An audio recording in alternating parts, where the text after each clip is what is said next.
Okay, my name is Lucas. I'm Brazilian. I live in inner state of São Paulo, and I decided to start recording videos about Brazilian current state of affairs and politics. Mainly because what I found was that there are a lot of let's say journalists and you know channels of communication in English that the left, the so-called left, is using to propagate lies and distorted views about what's been going on in Brazil.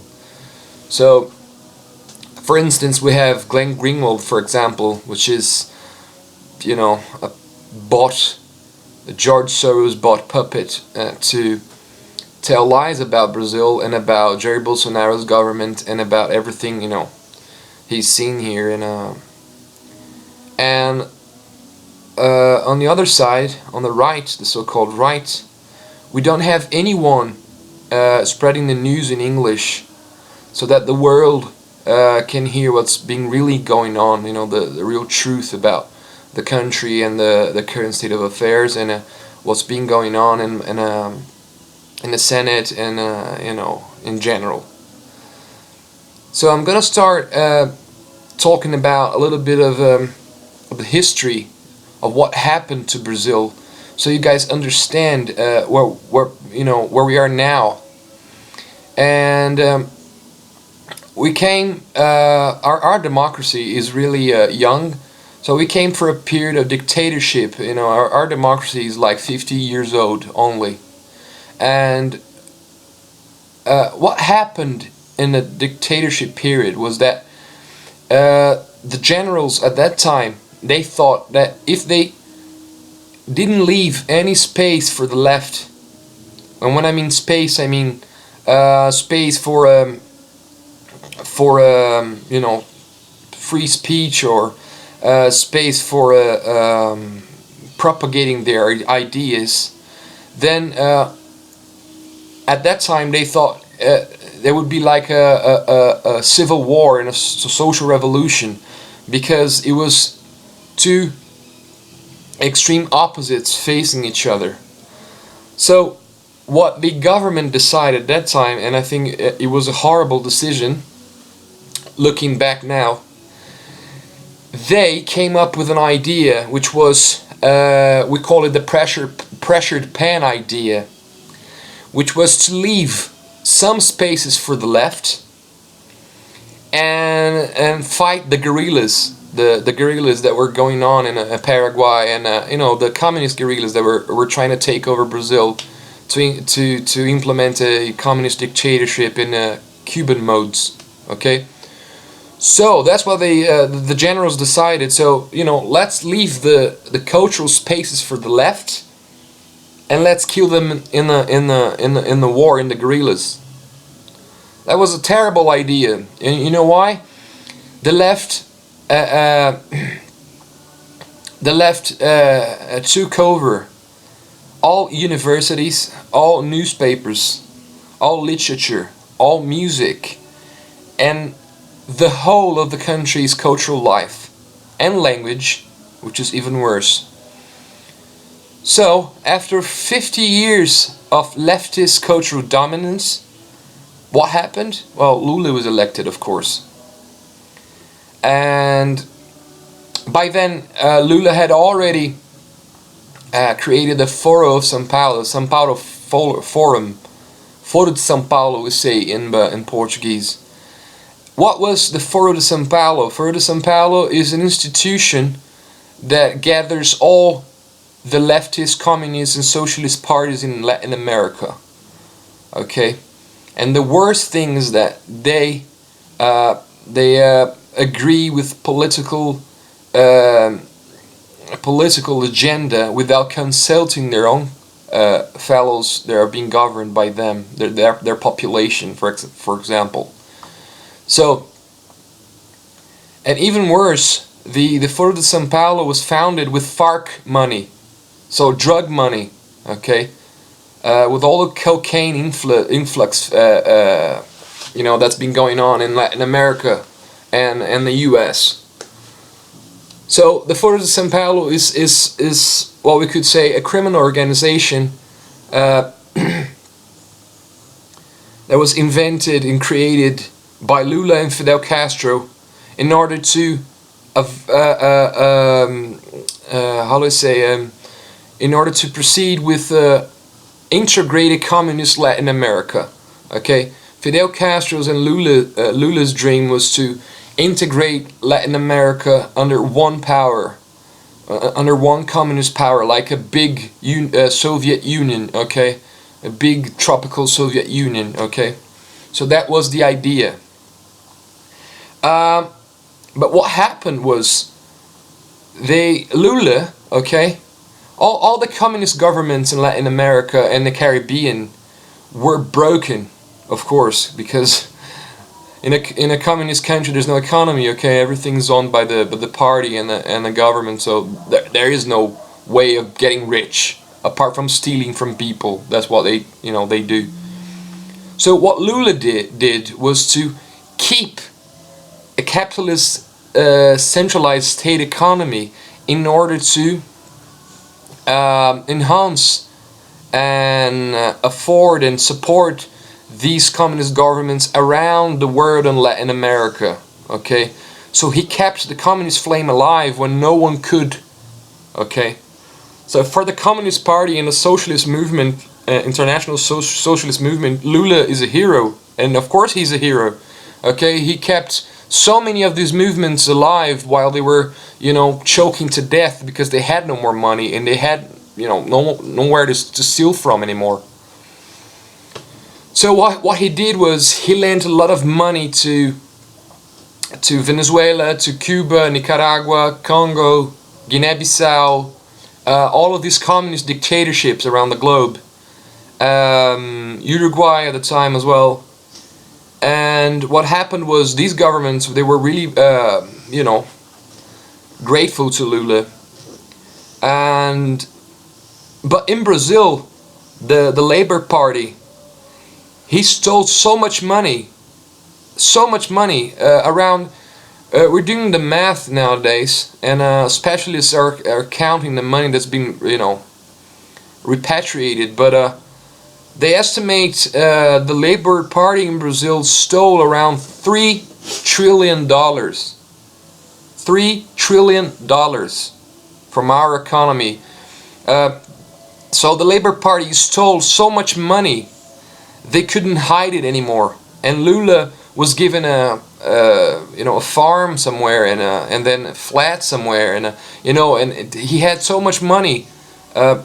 Just to give you an idea, Lula's account, the Brazilian justice system blocked Lula's account, and they found in his account 78 million reais. Okay, how can a president who earns 30 grand a month, gather so much money? 78 million reais. Of course, it's laundry money.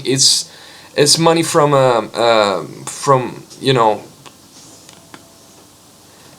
overpaid structures in the federal system and everything. It's just stolen money, basically. Okay, so that's what happened to Brazil.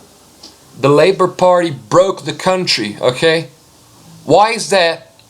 Jair Bolsonaro won the election because people were sick and tired of socialist governments in Brazil. Okay, and this is very important. What I'm going to explain now. What happened after the dictatorship period was that the cultural left, the Marxist left that were in universities, they implemented a strategy from Antonio Gramsci, which is an Italian communist philosopher and writer, which was a very smart strategy, actually. And the communists are very good with strategy, and conservatives are not. Conservatives are just too dumb to understand what communists do. But what happened was the communists and the socialists, they divided the government, the democratic government post-dictatorship, as if it was right and left. Okay? But the truth is, it wasn't right and left, it was just left. So we had two main parties, PSDB and PT, which is the Labour Party. The PSDB party is a so-called chic left, which is kind of a Swedish democratic type of, you know, style of left. Still Marxist though, and still left. And they advocate all leftist flags, you know, like abortion and the prohibition of guns and big state, and you know, all of that we know the left advocates for. So you have this chic left, okay, and then you have a revolutionary left, which is Labour Party, okay, which is much more Cuban driven and Soviet driven party, much more revolutionary in the sense of radical, okay. But they agreed to treat each other as opposites and opponents in the eyes of the media and the population. So they kept playing this game for 50 years, and we believed in it, you know. So we have had just leftist governments in, you know, in a period of 50 years, and people just now realize that all we had was left, a chic left and a revolutionary left, but all left. Okay, and after 70,000 deaths per year, after total misery, after high unemployment, after the biggest case of corruption in the history of the world, the modern world, okay, perpetrated by the Labour Party, after you know, so much disgrace that happened here in Brazil, well, we decided to elect a conservative government, the first truly conservative government ever elected, okay? Because the generals and that's very important to say as well. The generals in the dictatorship period, they were not conservatives. They were highly driven by the sense that politics didn't work and ideology was never an issue for them. They decided to build a totally technique-based government, and that we call this in Brazil positivismo, which is Augusto Comte's kind of ideology. They don't believe in ideology. They don't believe in politics as in a, you know, in a strict term. They believe in people of competence and technique running the country, as if they, you know, there wouldn't be any interest among the relationship. So it's a bizarre concept of government. It's like a technocratic government, but you know, it's a. So our dictators at that period, they were not conservatives, and that's a lie people repeat here over and over again. Okay, they were not conservatives. This strategy of dividing the political spectrum into two parts of the left is called the Cloward-Piven strategy, and so the left used the Cloward-Piven strategy to dominate the whole of the political spectrum while pretending they were opposites, and at the same time, they took all the cultural spaces for themselves with the consent of the dictatorship government. Okay, so they took newspapers, they took media, they took the whole of the universities, they took churches, they took pretty much everything. Okay, so what I'm trying to say to you guys is that everything is cultural. Okay, it's a cultural war. Even the economy is cultural. Okay, if you have a totally socialist mentality driven country, well, the economy is gonna suck because people don't believe in prosperity. People don't believe in hard work. They believe in expecting things from the government. Okay, so the economy itself is generated by the culture. It's not a random situation where people decide to, implement inflation policies here and cut taxes there. And it's not about that. It's about culture. Everything is cultural, okay? And what's been going on now? Jair Bolsonaro was elected. The Brazilian people, the common people, love him. Okay, he has the majority of people supporting him. Okay, and mostly hardworking people, normal people, who have small entrepreneurs, people that work in construction sites. Normal common people. And you have the lower middle class and you have the middle class, the lower middle class supporting Bolsonaro, and then you have all of the elite supporting the Labour Party. And you know why? Because the bankers, the construction companies, and all of the the filthy rich in Brazil, they were very much how do I say, they took a lot of money from the Labour Party, period, in exchange of course, money for political campaigns and everything. So it's bizarre. It's a bizarre situation and this is happening all over the world, where the common people, okay, the common poor people, the middle class, are supporting the right, while the total elites and the corporations are supporting the left. Okay, and of course, the speech of the left is, oh, we are for the people, and it's just ridiculous, because they're not for the people. We all know here in Brazil that the majority of banks and corporations are in support of the left, not the right. Jair Bolsonaro, he ran and he won the elections because of free media. And free media, I mean YouTube and WhatsApp and all of these apps that gladly we have nowadays. So Jair Bolsonaro won the election because of the internet and not because of the media. The media hates him, Brazilian media is totally partial, totally biased, and they wake up every day with one single objective, one single aim and goal, which is to take down Bolsonaro's government, okay? And that's it.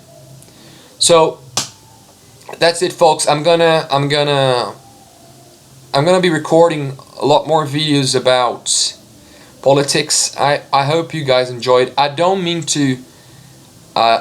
intend to have 500,000 people watching this, but I needed to do it in order to be in peace with myself, mainly, and to tell the truth, because I lived in England for 5 years, and people there, for example, they have a totally distorted views of what Brazil was like and what Brazilian politics is about. They think Jair Bolsonaro is a new Hitler or anything. Couldn't be further from the truth. It's all lies propagated by the leftist media and the leftist journalists and the leftist newspapers and everything. So I wanted to record this in English, so the word could spread and the world could hear the real truth about what's happening. Okay, I am not a journalist. I am not I'm not part of any organization. I'm not being paid for. I'm just a Brazilian citizen who knows a little bit about the world and a lot about Brazilian politics. Not because I study, not because only I studied, but because I live it. Okay. I have my own company, so I know what I'm talking about, and I hope you guys enjoyed it, and I hope you guys understand my English. I don't speak English for a while now, and you miss some of the vocabulary, and sometimes you don't remember the words, but I think the important thing is to get through the message, to get the message through the audience. And I will be recording more videos about Brazilian politics, and if you have any questions, I'll be glad to answer. Okay? God bless. Take care.